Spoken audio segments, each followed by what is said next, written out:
My family disowned me after my girlfriend accused me of struggle snuggling her, and now they want to reconnect.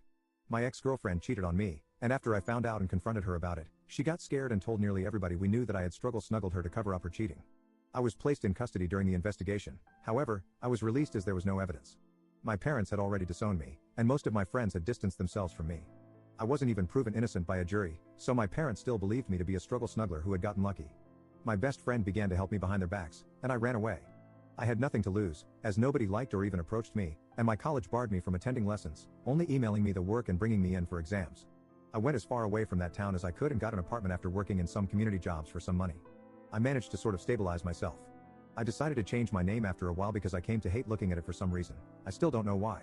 This helped me start a new slate, and I made a few new friends when I went into university. Again, I don't know why I did this. I'm still in truckloads of debt and was incredibly poor looking back. I finished my degree in teaching and moved far away to a country on the opposite side of the globe where I now live. I got a nice apartment and settled down in my new job. Eventually, I met a girl who turned out to become my now wife. Initially, I couldn't trust her. I would flinch if she tried to touch me, or I'd start fidgeting when she got close. However, after realizing how much patience she had with me, I fell head over heels for her. She eventually gave birth to my twin daughter and son, whom I adore and will defend to the edge of the universe. Her family got used to me very quickly considering I was a foreigner and not very trusted. They treated me well, and I sort of remembered how a loving family actually is. Now I'm living in a nice house with both of my children and wife, and we're very happy. That is until last night when I was playing on our PlayStation with my son while my wife and daughter were in the garden. There was a knock on the door, and lo and behold, my father was there. He smiled weakly and began to speak, but I slammed the door so hard I scared my son. I took him to his room and called for my wife to take my daughter to her bed. She was freaking out, and so was I.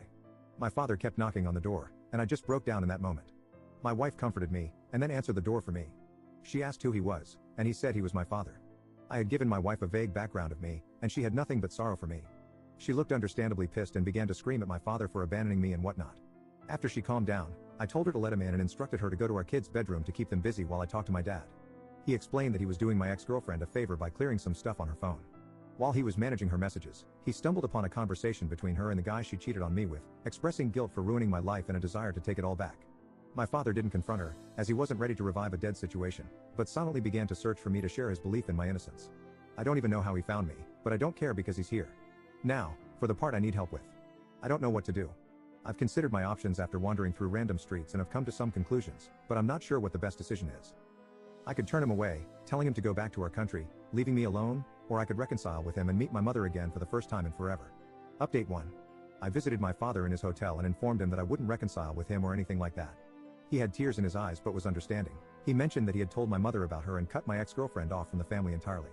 I asked him why there was still contact, as many of you questioned, and he explained that she apparently felt too guilty to really let us go. I'm not too inclined to believe it, as were many of you, but it's closure enough for me. Apparently, my mother didn't take the news too well and tried to get my phone number, but my father didn't let in. Not sure what I could really trust, given that I feel most of it is just a ploy to get me back into their lives, but after they threw me out onto the streets like a rabid dog, it just makes me sick. My son did end up asking who was at the door, but I told him that it was a colleague. I plan to tell both of them what happened to me in my past when they're older or going through tough times to let them know that I understand. We're all fine. It shook me up a bit, but I hope I have my father's word on him keeping my new life a secret.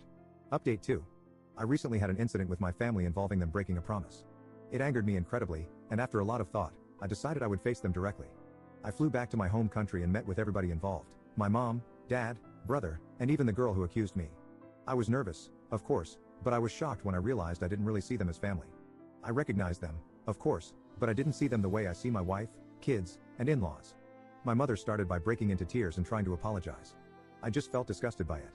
My father comforted my mother, and my brother was the one who kept his composure and initiated the conversation. He asked me how I was doing, and I responded by telling him to cut any small talk and that this meeting was on my terms. I told all of them that I was not looking for reconciliation, and I simply wanted closure.